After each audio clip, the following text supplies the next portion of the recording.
Di sini gimana kabarnya hari ini? Alhamdulillah baik. Baik ya. Sehat ya? Sehat. Sehat, alhamdulillah. Nah, Mbak Vika, di sini Ibu mengundang Mbak Vika. Mbak Vika tahu nggak? Nggak tahu, memang kenapa? Mbak Vika nggak tahu di sini kenapa kok Bu Rina panggil. Nah, di sini Bu Rina mau mengklarifikasi, bertanya dengan Mbak Vika, apakah betul Mbak Vika itu kalau di sekolahan itu ketika ngobrol dengan Bapak Ibu guru itu menggunakan bahasa-bahasa yang kurang pas, mungkin tidak sopan seperti itu. Apakah betul Mbak Vika? Nggak tahu juga Bu. Kan itu nggak tahu Bu, karena saya merasa kalau bahasa yang saya gunakan itu begitu sudah kebiasaan mungkin. Sudah kebiasaan Mbak Vika menggunakan bahasa-bahasa seperti itu, jadinya tidak tahu kalau itu apakah benar, apakah sopan, apa enggak gitu. Mbak Vika nggak paham. Iya, soalnya sudah kebiasaan. Kalau di rumah itu menggunakan bahasa-bahasa yang sering digunakan di sekolahan apa tidak? Tidak, berarti hanya di sekolahan saja? Iya, karena pergaulan di sekolah. Kalau sama teman juga. Jadinya antara teman dan guru Mbak Vika belum bisa membedakan ya? Iya. Oh ya, jadinya menurut Mbak Vika sendiri, kalau seperti itu baik apa tidak? Tidak. Iya. Tidaknya kenapa? Ya karena tidak sopan dengan guru. Terus tidak bisa membedakan antara interaksi dengan teman sama guru. Padahal kalau berbicara dengan orang yang lebih tua itu bagaimana seharusnya? Seharusnya memakai bahasa yang baik dan sopan. Nah, misalnya pakai bahasa Jawa, oh iya, bahasa Jawa dan krama halus, bahasa Indonesia. Kalau tidak bisa menggunakan bahasa Jawa krama, bisa menggunakan bahasa Indonesia yang sopan. Nah, pinter. Nah, Mbak Vika sudah tahu ya menggunakan bahasa yang seharusnya dipakai itu menggunakan bahasa apa ketika berbicara dengan orang yang lebih tua, terus berbicara dengan di mana, di sekolahan ataupun di rumah itu seumpamanya tidak bisa menggunakan bahasa krama, bahasa Jawa, itu menggunakan bahasa Indonesia saja. Apalagi Mbak Vika ketika dipanggil dengan orang tua, Vika gitu, jawabnya apa kalau Mbak Vika? Apa Bu? Apa dalam gitu? Dalam. Nah, menggunakan bahasa-bahasa yang sopan. Nah, di sini menurut Mbak Vika sendiri, kalau bahasa yang Mbak Vika gunakan itu bisa menggunakan bahasa yang baik, itu enak enggak? Ya enak Bu. Enak. Ya. Yang sering digunakan Mbak Vika kan jadi bahasa-bahasa yang sopan. Jadi jika Mbak Vika itu di sekolahan ketika bertemu dengan Bapak Ibu guru, derek langkung Pak Bu, seperti itu kan bisa apa, enak untuk didengar gitu. Nah, seumpamanya itu Yang terpenting Mbak Vika ketika bertemu dengan orang yang lebih tua itu bisa menunjukkan sikap sopan ya, menunjukkan sikap sopan santun kepada orang yang lebih tua, terus berbahasa yang sopan, terus yang baik. Nah, di sini menurut Mbak Vika, kalau kamu sudah menerapkan, terbiasa menggunakan bahasa-bahasa yang baik itu, menurut Mbak Vika untuk diri kamu sendiri menjadi bagaimana? Saya kayaknya menjadi lebih baik, bisa membedakan antara guru dan teman. Terus habis itu tentu nyaman, karena kalau saya terbiasa menggunakan bahasa yang sopan, saya bisa enjoy berinteraksi kepada guru yang lebih tua juga. Terus lebih enak juga ngomongnya dengan bahasa yang sopan. Oke, berarti Mbak Vika sudah tahu seharusnya saya itu kalau bertemu dengan orang yang lebih tua, terus perilaku saya itu harus bagaimana. Mbak Vika sudah tahu ya? Sudah. Ya, harus menggunakan bahasa-bahasa yang sopan, menggunakan bahasa Indonesia biar kamu juga enjoy gitu. Ya, Mbak Vika di sini sudah tahu saya harus apa, yang saya lakukan setiap harinya harus bagaimana gitu. Mbak Vika itu harus sudah tahu ya, sudah. Nah, di sini Mbak Vika untuk kedepannya agar bisa menggunakan bahasa-bahasa, sikapnya biar sopan dengan orang tua yang lebih tua, itu Mbak Vika harus terbiasa terlebih dahulu, terbiasa melakukan gitu. Kalau sekarang belum bisa, nanti kan pelan-pelan. Namanya perubahan itu tidak bisa langsung berubah, langsung instan seperti mie instan kan gitu. Ya kan, mie instan itu dibuat langsung jadi, tapi ketika Mbak Vika mau berubah, Mbak Vika ingin menjadi yang lebih baik begitu kan, nah itu pasti ada prosesnya gitu ya. Ya, bertahap, betul. Nah, nanti dari diskusi ini Mbak Vika bisa menemukan kenyamanan untuk berkomunikasi dengan guru atau orang yang lebih tua. Oke. Ya, terima kasih Mbak Vika. Apakah Mbak Vika sudah merasa lega? Sudah happy? Sudah enjoy? Sudah. Ya, alhamdulillah. Kalau begitu, semoga Mbak Vika tidak terjadi lagi sikap-sikap Mbak Vika yang sebelumnya. Setelah pertemuan konseling ini, Mbak Vika tadi sudah enjoy, sudah happy.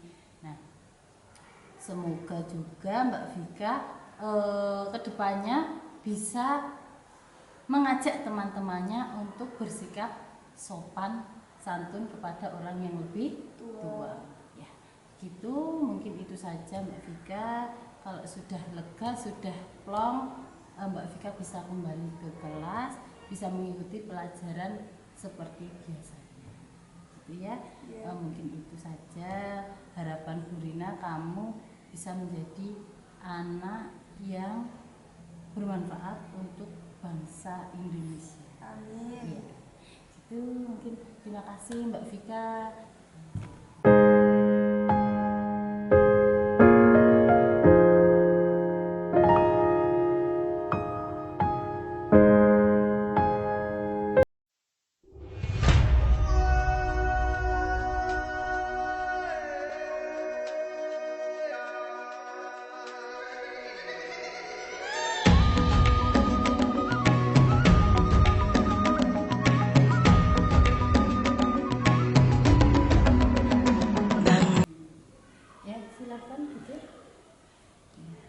Selamat pagi Mas Hilbram. Pagi Bu. Ya, bagaimana kabarnya hari ini? Alhamdulillah sehat. Oh sehat, baik ya. Baik.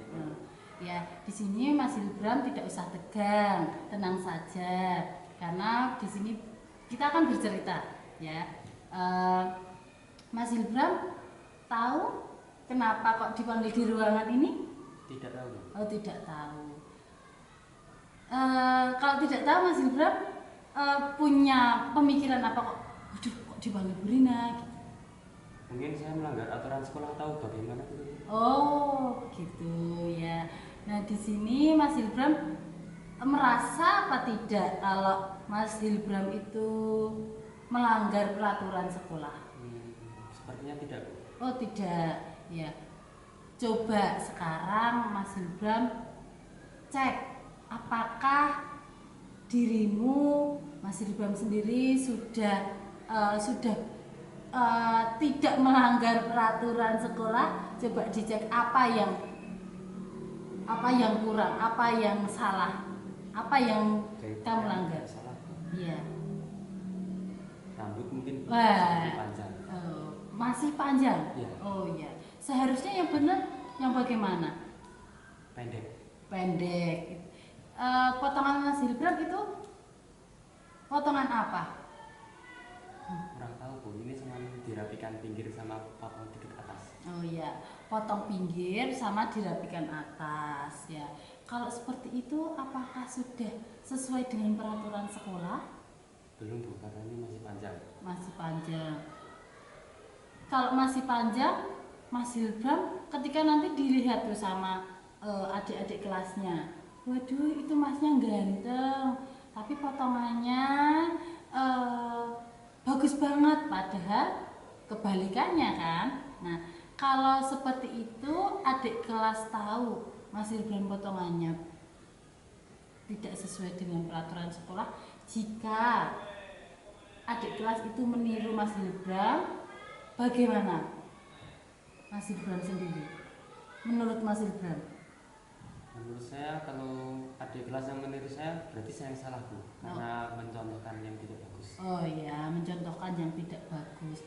Terus tindakan Mas Hilbram bagaimana? Kalau menurut Mas Hilbram tadi tidak bagus potongannya, gitu? Ya. Tindakan Mas Hilbram juga salah, melanggar Peraturan sekolah. Tindakan Mas Hilbram bagaimana? Segera mungkin merapikan potongan saya Bu, menjadi lebih pendek, lebih rapi lagi. Lebih rapi lagi. Oke, berarti Mas Hilbram di sini sudah tahu, oh iya kesalahan saya itu melanggar peraturan sekolah, rambutnya panjang. Nah, untuk lalu bagaimana jika Mas Hilbram itu potongannya sudah dirapikan? Dampaknya dengan adik kelas bagaimana? Tadi kan kalau potongan seperti itu ditiru. Kalau potongan Mas Hilbram sudah rapi, sudah potong, sudah ganteng, itu gimana? Mungkin juga akan ditiru Bu, dan menjadi dampak baik buat sekolah sama adik-adik kelas. Oh ya, berarti mendapatkan dampak yang positif untuk adik kelas ya. Jadi di sini karena kan Mas Hilbram sudah kelas 9 juga memberikan contoh untuk adik kelasnya. Nah, seumpamanya Mas Hilbram itu sudah potong, sudah ditiru sama adik kelas, bagaimana perasaan Mas Hilbram? Senang Bu, karena menjadi figuran baik. Nah, menjadi figur yang baik, menjadi contoh gitu, Iya. Menjadi contoh. Nah, kalau seperti itu Mas Hilbram gimana perasaannya? Senang aja Bu, karena Senang. menjadi yang contoh yang baik. Menjadi contoh yang baik. Kalau menurut Mas Hilbram sendiri sekarang, jika rambutnya itu sudah bagus, sudah rapi, ditiru sama adik kelas, ya toh. Nah, yang tadi rambutnya belum rapi, masih panjang atasnya. Sekarang sudah menemukan solusinya. perasaan Mas Hilbram bagaimana? Lebih tenang Bu, lebih mengetahui kesalahan dan bisa menjadi lebih baik. Menjadi lebih baik. Oke. Ya, terima kasih Mas Hilbram sudah sadar dengan kesalahan pelanggaran yang sudah Mas Hilbram lakukan. Untuk saat ini Mas Hilbram bisa memperbaiki, karena memperbaiki itu tidak semudah seperti orang membalikkan telapak tangan. Nah, besok ketika masuk sekolah itu sudah ada perubahan, udah potong rambut, sudah ngandeng. Nah, nanti ditiru dengan adik kelas yang ada di sekolah kita gitu. Nah, tindakan Mas Hilbram sudah bagus, apa yang akan dilakukan sudah bagus, sudah menemukan solusi yang pas ya, sudah sesuai dengan harapan sekolah, karena peraturan sekolah itu sudah disepakati oleh Orang tua dan murid. betul, sudah disepakati orang tua dan murid. Nah, Mas Hilbram kan sudah tahu apa yang harus dilakukan. Mungkin bagaimana perasaan Mas Hilbram setelah menemukan solusi terus bertemu dengan Bu Rina? Setelah menemukan solusi saya senang Bu, karena bisa memecahkan masalah. Kalau bertemu dengan Bu Rina agak deg-degan gitu. Oh ya, jadinya kan kalau bertemu dengan Bu Rina, waduh kok pasti ada masalah, padahal tidak. Padahal kita ingin menyelesaikan permasalahan dan menemukan solusi yang terbaik untuk dirimu sendiri. Gitu ya Mas Hilbram ya. Mungkin itu saja. Apakah masih ada yang ingin disampaikan? Sebenarnya cukup. Oke, udah. Monggo kembali ke kelas untuk mengikuti pelajaran selanjutnya. Oke? Ya. Terima kasih ya Bu. Ya.